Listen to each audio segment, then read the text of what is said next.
ولی بینا نشوا قیرانا پنابران نال سراسی جهان قیرانه که گله کی جدیت تایبتی لولاتن اروپا اوب تایبتر جل آلمانیا بارا پتر اونچن قصد آلمانیا دکند بیشتر آلمانیا هم کار زیاده تره هم معاف بتره هم اگر ورگتنا بگمان برسویجی هیا. برنس دکتر دلیر دزایی ننره رواندا کردی لبارلین گلمه. دکتر هم کاتو باش.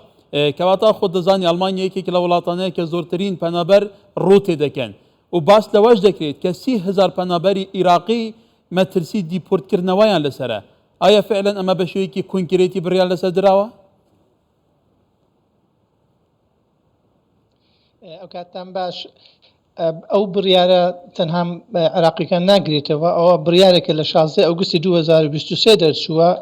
لە قانونی ئەڵمانیا بەڵام تا ئێستا تەطبیق نەکرابوو بەڵام ئێستا تەطبیقیان کردیە کە چەند خاڵێک باز دەکاتن اینجا بۆ نمونە دەڵێ ئەوانەی کەوا حەقی مافی ئەوەیان پەنابەریان نەبووە دەیانێنەوە ئەو کەسانەی بابرێن ساڵەکە لە سزن بوونە ئەوانە دەنێرنەوە یاخود ئەوانەی بۆ نمونە کێشەی کرمینالیان هەیە یاخود ئەوانەی ئەوراقەکانیان دەستکاری کرایە اینجا مافەکی زۆریش بە پۆلیسی ئەڵمانی دەداکەوە تەمە سەیری تەلەفۆن و مدیا سوسیال مدیا و کلاودیان بکاتن اینجا بەجێرەی ئەوەی بە کورتیش دەکە دەڵێتن حەقی ئەوانە بدەین کەەوە مافی ئەوەیان هەیە پەنابەریان هەیە و ئەوانەی مافیشیانە بیانێنەوە اینجا بەگشتی ژمارەکان دیار نەکرا بەڵام ئەمە ڕۆ تەمەشام کە لە 2023 دەڵێن نزیکەی 7800 کەس دەبێ بنێرێتەوە اینجا ئەگەر کۆی گشتیش لە 2016 و هەتا 150,000 و ئەوانەی کەوا بابلێن ناویان تۆمار کراوە لۆ ناردنەوە بەگشتی لە بەجێرەی سیستەمی وەزارەتی ناوخۆی ئەڵمانیان نزیکەی 450,000 کەسن تەنها بۆ ژمارەی عراقیەکان وەکو ژمارەیەکت باس کرد بزەبەت دیار نییە بەڕاستی بەڵام بەجێرەی ناردنەوەی بەجێرەی ئەو کەسانەی کە بابن مافی پارەس لزوویان هەیە لە ئەڵمانیا 122-125 عراقیەکان بۆ نمونە ساڵی پار ببوورن ئەو ساڵ 8365 کەس تەقدیمی لزووی کردێ لە ئەڵمانیا ئێلەوانە تەنها 125 مافیە ساڵی پار 122 اینجا بەجێرەی ئەو نسبەیە خەڵکەکانی تر هەمووی دەنێرنەوە. بەڵێ دکتۆر خۆ دەزانی لەسەر ئاستی یەکێتی ئەوروپا وڵاتانی یەکێتی ئەوروپا زۆرجار بێگومان کۆبوونەوەی لووتکەی کراوە سەبارەت بە پرسی پەنابەران یەکێکە لە پرسە ستراتیجی و جددیەکان کە ڕوبەڕووی وڵاتانی ئەوروپا بوونەتەوە ئەم لووتکەیەش کە ڕاوێژکاری ئەڵمانیا داوای بەستنی دەکات پێت وایە هیچ دەرئەنجامێکە بێ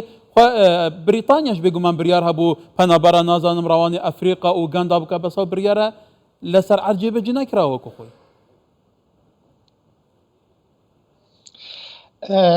ئەو تەمان ئەڵمانیا بە دوای هەواڵەکانی گشتی وڵاتەکانی تردا ڕۆیشتە ئێستا بڵێ کاتی هەڵبژاردنە لە زۆربەی وڵاتەکان پارتی ڕاستەکان دەنگێکی یەکجا زۆریان بەرەسێنە ئێستا لە ئەڵمانیای دوایین هەڵبژاردن کرد لە دوو مخاتعی ئێرە نزیکەی دووەم دەنجام بەدەهێنا و سێم دەنجام بەرەسێنە ئیتر حکوومەتی ئەڵمانیا لەو بوارەی دەترسێتن کە ئەوانە زیاد بن اینجا ئەوانەش بە دەنگهێنانی دەنگەکانیان لەسەر بنەمای بێگانەکانەکەوە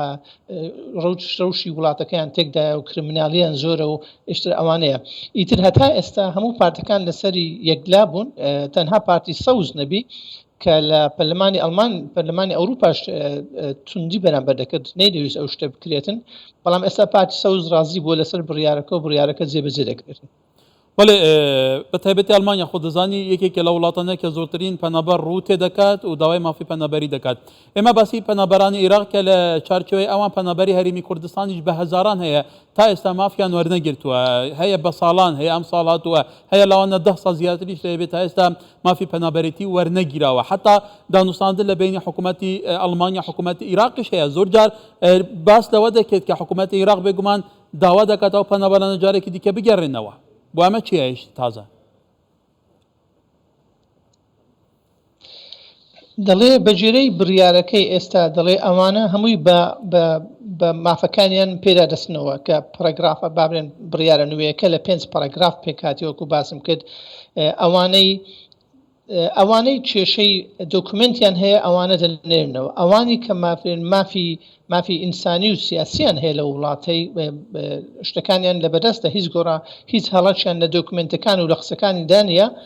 ئەوانە مافیان دەدەنێ ئیتر بۆ هەروەها هەندێک ئاسانکاریشیان نۆ دەکەن ئەو کەسانەی با بڵێن کەوا دەڵێ